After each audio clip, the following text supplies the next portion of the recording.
আল্লাহর নবী বলেন, মান ক্বরাআল কুরআন ফাস্তাযহারাহু ফাআহাল্লা হালালাহু ওয়া হাররামা হারামাহু আদখালাহুল্লাহুল জান্নাহ।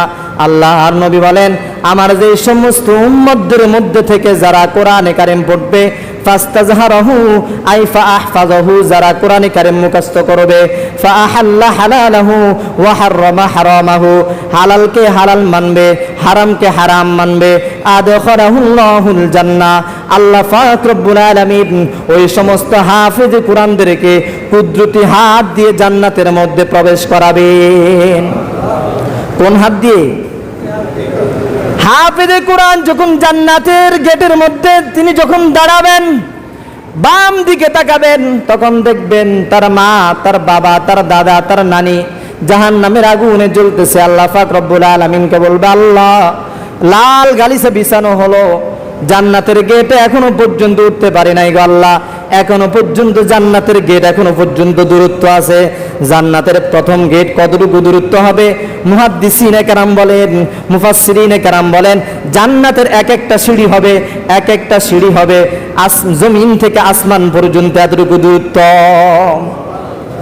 আল্লাহ পাক রব্বুল আলামিনের কাছে ফরিয়াদ করবে, আল্লাহ, আমার মা জাহান্নামের আগুনে জ্বলতেছে, আমার বাবা জাহান্নামের আগুনে জ্বলতেছে, যে মায়ের কারণে আমি আজকে হাফেজে কোরআন হয়েছি, যে দাদার কারণে আমি হাফেজে কোরআন হয়েছি, যে নানার কারণে আমি হাফেজে কোরআন হয়েছি, এ মাকে ছাড়া, এ দাদাকে ছাড়া, এই নানাকে ছাড়া আমি জান্নাতের প্রথম সিঁড়িতে উঠব না, জান্নাতের প্রথম সিঁড়িতে আমি অবস্থান করব না, 6666 তালার মধ্যে আমি অবস্থান করব না। আল্লাহ পাক রব্বুল আলামিন হাফেজে কোরআন মুখে বলবে, ওয়াসাফাহু ফি আশরাতিন মিন আহলি বাইতিহি কুল্লুহুম ক্বাদ ওয়াজাবাত লাহুন নার। আমি আল্লাহ তাআলা তোমাকে আজকে হাসরের মাঠে উকিল বানিয়ে দিলাম, তুমি ওকালতি করে জাহান্নামী প্রাপ্ত 10 জন লোককে তুমি সুপারিশ করে তুমি তোমার সাথে জান্নাতে নিয়ে যাও। আমরা কোরআন শিখব তো ইনশাআল্লাহ। তিরমিজি শরীফের 2 নম্বর খণ্ড 119 নম্বর পৃষ্ঠাতে আছে। আব্দুল্লাহ ইবনে আব্বাস রাদিয়াল্লাহু তাআলা আনহুমা বর্ণনা করেন, যিনাকে রাসূল টাইটেল দিলেন রাইসুল মুফাসসিরিন করে, অর্থাৎ মুফাসসিরিনদের সম্রাট। এই তিরমিজি কিতাবের মধ্যে আছে, রাসূল কারীম সাল্লাল্লাহু আলাইহি সাল্লাম বলেন, আব্দুল্লাহ ইবনে আব্বাস রাদিয়াল্লাহু তাআলা আনহু বর্ণনা করেন, قال رسول الله صلى الله عليه وسلم من قرأ حرفا من كتاب الله فله به حسنة والحسنة بعشر أمثالها لا أقول ألف لام ميم حرف ولام حرف وميم حرف وميم حرف بل ألف حرف ولام حرف وميم حرف। আব্দুল্লাহ ইবনে আব্বাস রাদিয়াল্লাহু তাআলা আনহু বর্ণনা করেন, আমি রাসূলের জবানে মুবারক থেকে শুনেছি, রাসূল বলেছেন, যে উম্মত, যে বান্দা কোরআনে কারীমের মধ্যে থেকে একটি অক্ষর পড়বে, কয়টি অক্ষর? তাহলে আল্লাহ পাক রব্বুল আলামিন তাকে 10টি নেকি দান করবেন। কয়টা নেকি? আরো জোরে বলেন, কয়টা নেকি? যারা ব্যবসা করেন, আপনাদের নীতি কি? যখন বিভিন্ন মৌসুম আসে তখন আপনারা কি বলেন?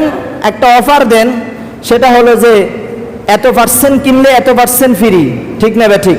12 ডজন কিনলে একটা ফ্রি, 12 ডজন কিনলে একটা ফ্রি। রব্বি কারীম এই জন্য তো রব, রব্বি কারীম এই জন্য তো মালিক, সমস্ত মালিকদের মালিক, সমস্ত বাচ্চার চাইতে বড় বাচ্চা, রাজাদিরাজ প্রভু, তিনি বান্দাকে একটা নেক আমল করার কারণে 10টা নেকি দান করবেন। কয়টা নেকি? কি পড়লে?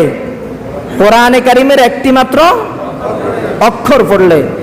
রাসূল কারীম সাল্লাল্লাহু আলাইহি সাল্লাম বলেন, লা কুলু আলিফ লাম মিম হারফুন, তোমরা মনে করতে পারো আলিফ লাম মিম একটি অক্ষর, না না, বাল আলিফুন হারফুন, আলিফ হচ্ছে একটি অক্ষর, ওয়া লামুন হারফুন, লাম হচ্ছে একটি অক্ষর, ওয়া মিমুন হারফুন, মিম হচ্ছে একটি অক্ষর। আল্লাহ নবী বলেন, আমার যে সমস্ত উম্মতগণ আলিফ লাম মিম এর 3টি অক্ষর পড়বে, আল্লাহ পাক রব্বুল আলামিন আমার ওই সমস্ত উম্মতদেরকে 30টা নেকি দান করবে। এটা হলো আল্লাহ পাক রব্বুল আলামিনের সাধারণ ঘোষণা, রব্বি কারীমের উচ্চ পর্যায়ের ঘোষণা হলো ওয়াল্লাহু ইউদাইফু লিমান ইয়াশা। বান্দা, তোমার খালেস নিয়তের ভিত্তিতে আমি আল্লাহ তোমাকে আরো বেশি নেক আমল দান করব। আমার কালামুল্লাহ শরীফটাকে তোমরা সুন্দরভাবে তেলাওয়াত করবে। ইবনে মাজাহ শরীফের আরেকটি হাদিস 19 নম্বর পৃষ্ঠাতে আছে। ইবনে মাজাহ শরীফের আলী ইবনে আবি তালিব রাদিয়াল্লাহু তাআলা আনহু হাদিসটি বর্ণনা করেন। আল্লাহর নবী বলেন, মান ক্বরাআল কুরআনা ফাস্তাযহারাহু ফাআহাল্লা হালালাহু ওয়া হাররামা হারামাহু আদখালাহুল্লাহুল জান্নাহ। আল্লাহর নবী বলেন, আমার যে সমস্ত উম্মতদের মধ্যে থেকে যারা কোরআনে কারীম পড়বে, ফাস্তাযহারাহু আই ফাআহফাযাহু, যারা কোরআনে কারীম মুখস্থ করবে, ফাআহাল্লা হালালাহু ওয়া হাররামা হারামাহু, হালালকে হালাল মানবে, হারামকে হারাম মানবে, আদখালাহুল্লাহুল জান্নাহ, আল্লাহ পাক রব্বুল আলামিন ওই সমস্ত হাফেজ কোরআনদেরকে কুদরতি হাত দিয়ে জান্নাতের মধ্যে প্রবেশ করাবেন। কোন হাত দিয়ে?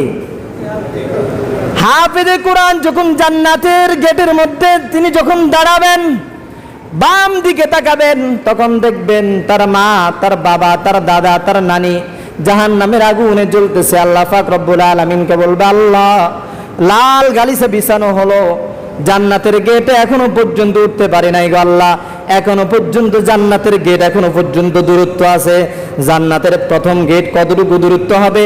মুহাদ্দিসিনে কেরাম বলেন, মুফাসসিরিনে কেরাম বলেন, জান্নাতের এক একটা সিঁড়ি হবে, এক একটা সিঁড়ি হবে জমিন থেকে আসমান পর্যন্ত এতটুকু দূরত্ব।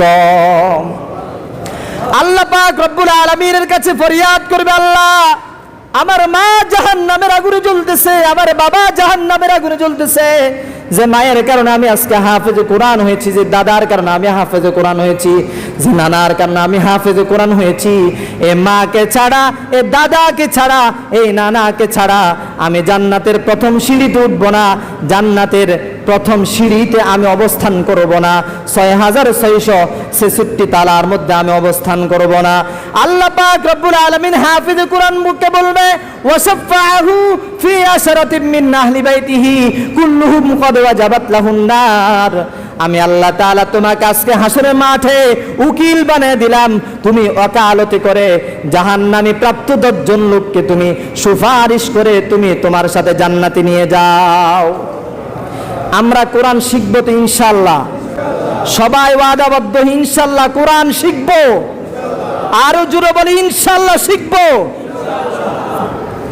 এখন তো সময় নেই হাফেজ হওয়ার, তবে না হাফেজ হতে পারলো নিজের ছেলেকে, ছেলে যদি বড় হয়ে যায় নিজের নাতিকে, নিজের নাতনিকে হাফেজ কোরআন বানাবো ইনশাআল্লাহ। সবাই বলি ইনশাআল্লাহ। খোদার কসম, এ হাদিস সত্য। এটা এমন একজন সাহাবী বর্ণনা করেছেন যার কথা মিথ্যা হতে পারে না। রাসূলের একেবারে জামাতা ফাতেমা সিদ্দিকা রাদিয়াল্লাহু তাআলা আনহার স্বামী আলী রাদিয়াল্লাহু তাআলা আনহু বর্ণনা করেছেন, ওনার কথা মিথ্যা হতে পারে না। অবশ্যই আমরা সুপারিশ পাবো যদি আমাদের ছেলেকে অথবা নাতিকে যদি হাফেজে কোরআন বানাইতে পারি। সবাই বলি ইনশাআল্লাহ, বানাবো ইনশাআল্লাহ। আল্লাহ আমাদের সকলকে কবুল করুক, আমিন। ওয়া আখিরু দাওয়ানা আলহামদুলিল্লাহি রাব্বিল আলামিন। আসসালামু আলাইকুম ওয়া রাহমাতুল্লাহি ওয়া বারাকাতুহু।